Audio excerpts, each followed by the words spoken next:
Sabay-sabay natin alamin ang mga kaganapan na nangyayari sa ating bansa.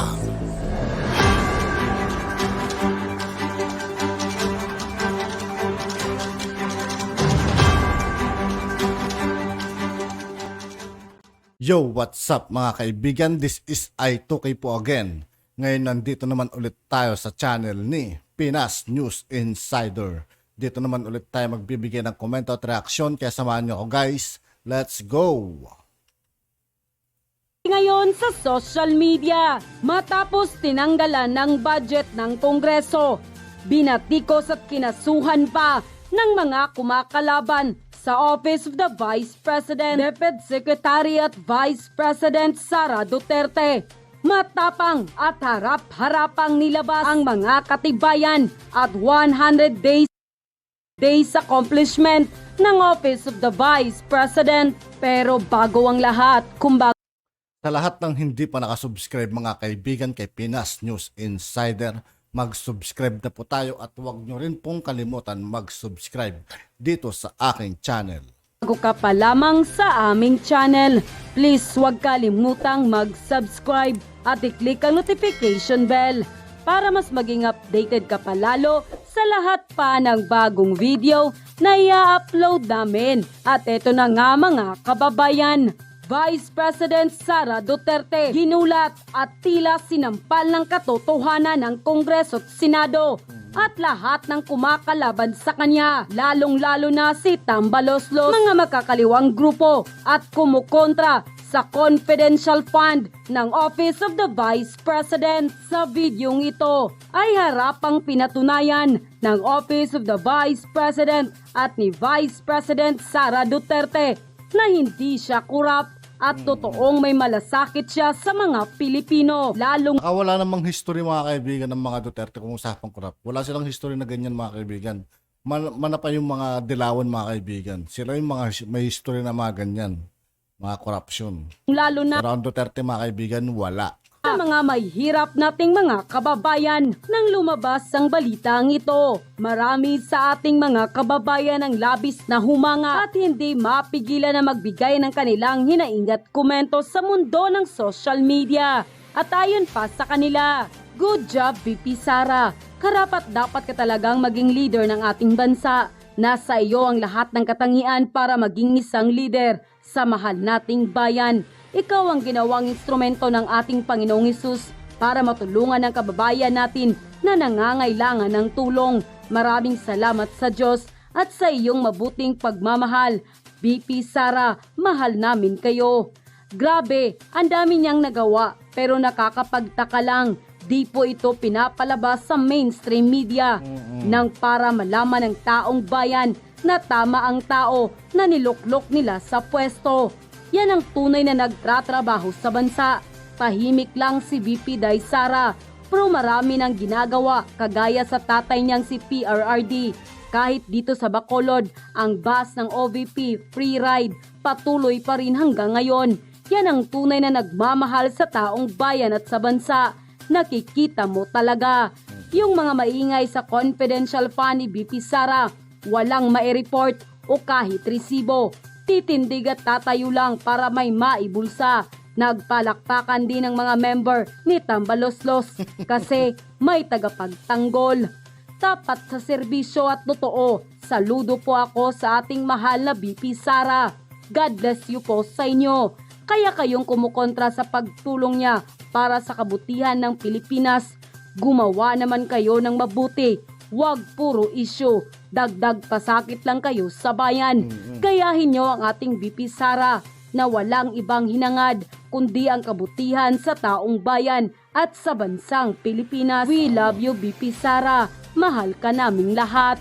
End quote. Narito ang full video kung saan malalaman na ng taong bayan ang katotohanan kung gaano karami ang mga programa, proyektong naipatupad at natulungan ng Office of the Vice President sa loob lamang ng 100 days na pag-upo nito bilang Vice Presidente ng Pilipinas na pinakinabangan ng maraming Pilipinong mamamayan. O ito, may ginawang report video si VP Inday Sara sa accomplishment nila in 100 days. Grabe no? Sana all nagre-report. Sana all. At dito nyo makikita mga lords, Yung vice president nyo ba noon, like Lenny Robredo, may ganyang klaseng report ba mga kaibigan? Wala. gaano ka kwalidad at gaano kadami ang natulungan ni VP Inday Sara ng mga kababayan natin. Today, let me report to you that in the first 100 days of my first year in office as Vice President, we have initiated watershed decisions that would not only significantly change the way Filipinos look at the office of the Vice President, but most importantly, would strengthen its mandate and will enable the office to serve more and more Filipinos across the country. The watershed decisions that we have initiated, the reforms of the pipeline, the expansion of the existing social services programs, the implementation programs aimed at addressing lack of livelihood, and recovery from disasters and armed conflicts, these all bring us to an office of the Vice President that will never leave any sector behind.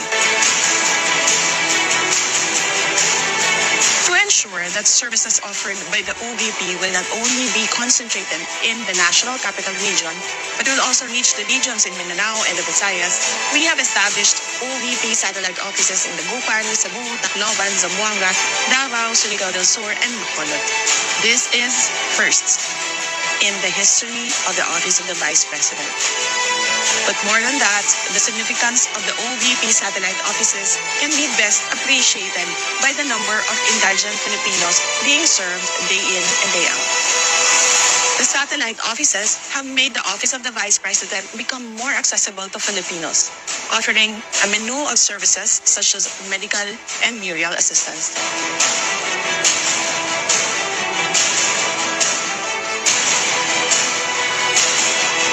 We set up the OVP Disaster Operations Centers to institutionalize the disaster relief activities of the OVP.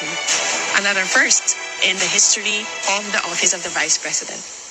The Disaster Operations Center will put disaster response at the forefront of OVP operations, recognizing that disaster or calamity-stricken communities desperately need relief assistance and other social services. The Office of the Vice President Disaster Operations Center will work closely and will complement the operations of other concerned agencies, including the National Disaster Risk Reduction Management Council and its local counterparts, the Department of Social Welfare and Development, and local government units. Fresh from its inception, the OVP Disaster Operations Centers responded to the victims and survivors of the July 27 earthquake in Abra. In coordination with the OVP Disaster Operations Center, the OVP satellite offices will also respond and aid those affected by disasters and calamities in the regions. We have also assisted 3,000 residents of 6 towns of Nueva Ecija who were affected by the recent typhoon, giving them 5,000 each. The 15 million assistance was made through the Assistance for Individuals in Crisis Situations of the Department of Social Welfare Development. Coming into office, one of the challenges we immediately identified was the need for the Office of the Vice President's central office to be centralized. Moving all the OVP workforce into one building was necessary for faster, more efficient, and more effective public service delivery. From 2 separate offices in Quezon City, the Office of the Vice President is now located at the Robinson Cybergate Plaza in Mandaluyong. One OVP.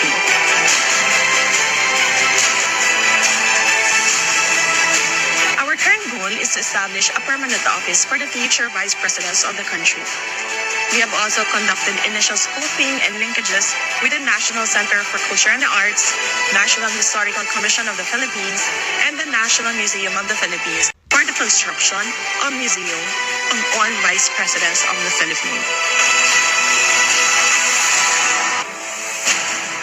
At the OVP Central Office, the medical and burial assistance for indigent Filipinos continues and even improved with our partnership with the Department of Health for the Medical Assistance to Indigent Patients program.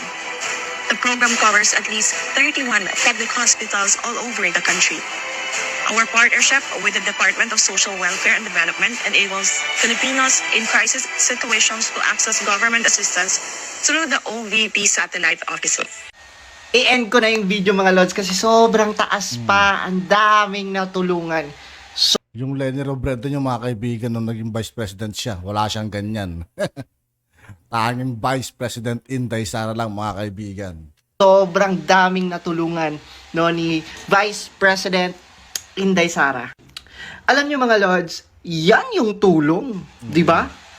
Kualidad, hindi pucho-pucho, hindi tinipid. Yan ang deserve ng mga Pilipino. Di ba? Grabe, imagine niyo.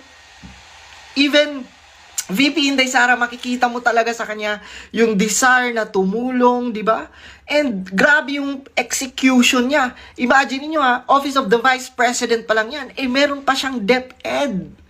Di ba? Grabe, sobrang laki ng hawak ngayon ni VP Inday Sara. And justifiable yung funds and budget na nire-request at pinopopost niya sa House of Representatives, no? And ma-amaze ka, sobrang talagang the best yung kanyang serbisyo.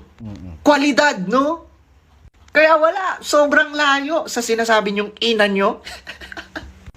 Ang layo, sobrang layo. Di ba? Magmayabang kayo kung kwalidad ang serbisyo na ibinigay ng ina nyo dati. Pero Diyos ko, sa kwalidad ng serbisyo at tulong ni VP Inday Sara sa mga Pilipino, kaya sobrang lakas at sobrang dumadami ang sumusuporta kay VP Inday Sara. Sa totoo lang mga lords, hindi ko na tinitingnan kung magkano ang budget ni VP Inday Sara eh. Ang tinitingnan ko kung papaano niya ginastos, magkano ang ibinibigay niya sa mga assistants, no? Sa mga burial assistants, cash assistants, no? Yung mga tulong pinansyal sa hospitals. And di pucho-pucho ang laki ng pera na ibinibigay niya sa mga tao.